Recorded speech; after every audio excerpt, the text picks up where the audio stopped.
Hi guys, it is April from Getting Hookah With It. Today I wanted to share with you some books that I think you should read if you are in a reading slump. I've been doing this series of books I think would help with a reading slump. I did one last year that was a bit longer, and now I'm doing videos that are like shorter books that I think would help. So I did one that were like shorter horror novels. This video is about shorter books that are really emotive, that are going to make you feel all of the feels and have you turning the pages because you just need to know what happens to these characters. You fall in love with these characters. And I just think there's something about shorter books that are really helpful when you're in a reading slump, because for me at least, when I'm in a reading slump, the idea of reading an enormous book is really daunting. And I'm already frustrated, and what if I'm frustrated reading that book? With something short and sweet, you can just, you feel more accomplished, right? When you finish a book, you feel super accomplished. So I think you need that when you're in a bit of a reading slump. So these are books that are really just going to pull at your heartstrings. You're going to want to know what happens to all of these characters, and I can't wait for you to meet them. So let's get into it.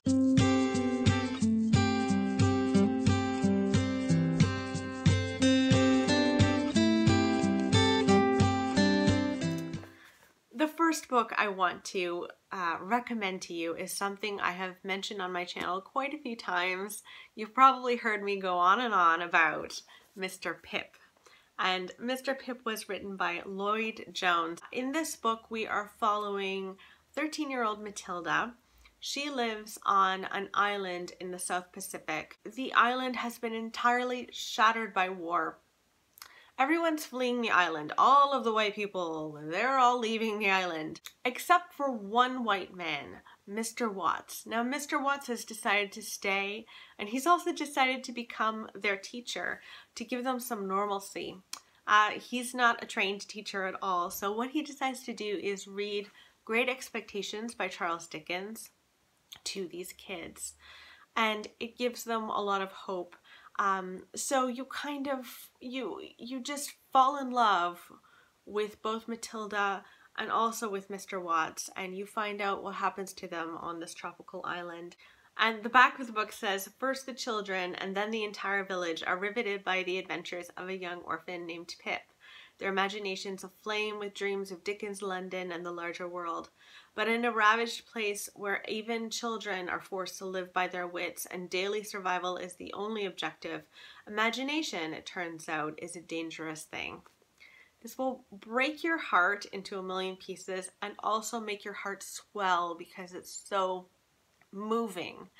I personally loved it. It also was a finalist for the Man Booker Prize and the winner of the Commonwealth Writers Prize for Best Book. Beautiful, beautiful book, and also super short. Like, this is 250 pages. You've gotta go and read it. I would honestly love to reread this one, so yes. I would also recommend that you read the Guernsey Literary and Potato Peel Pie Society. If you like World War II books, this is a really fun one.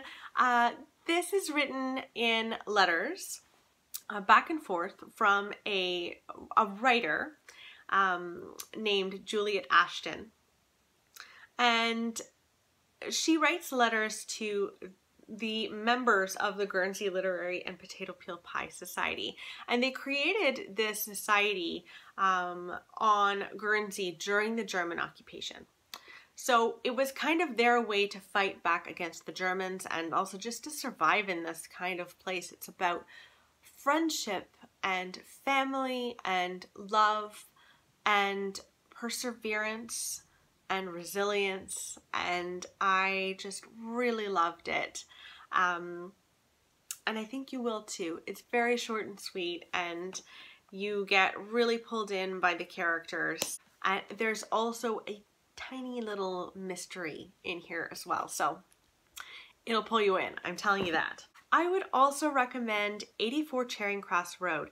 Now this is actually nonfiction, and this too is letters, back and forth over the pond from New York. This woman in New York who is looking for older books that she can't seem to find. So she writes to a bookseller in London, I believe, and they write back and forth to each other, and it's really just their banter back and forth. It obviously goes beyond books, but this is a book for people who love books. It's a book about books and the celebration of books. And it does go beyond books. Like, they don't, in these letters, they don't only specifically talk about books, they talk about their lives.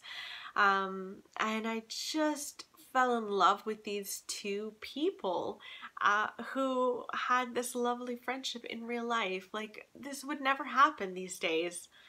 You would never write a letter to someone across the ocean and have them write letters back. It's just a different world, and yet not so long ago, really. So I personally absolutely adored that, and also incredibly short. I can't even remember how short that one is, but I think it's about 200 pages, so definitely go and pick that one up if you just want to celebrate books again and you're missing reading for the love of reading. Okay, finally, I want to recommend to you Orphan Train. The Orphan Train actually got me out of a very long reading slump. I had gone through years of just reading nonfiction, like self-help nonfiction stuff. And I don't know why I was doing that, but I was really stuck. And this was the first fiction book. This is historical fiction. It was the first fictional book that I picked up, and I just gobbled it up. It's so wonderful. This follows orphans. So this actually did happen in America.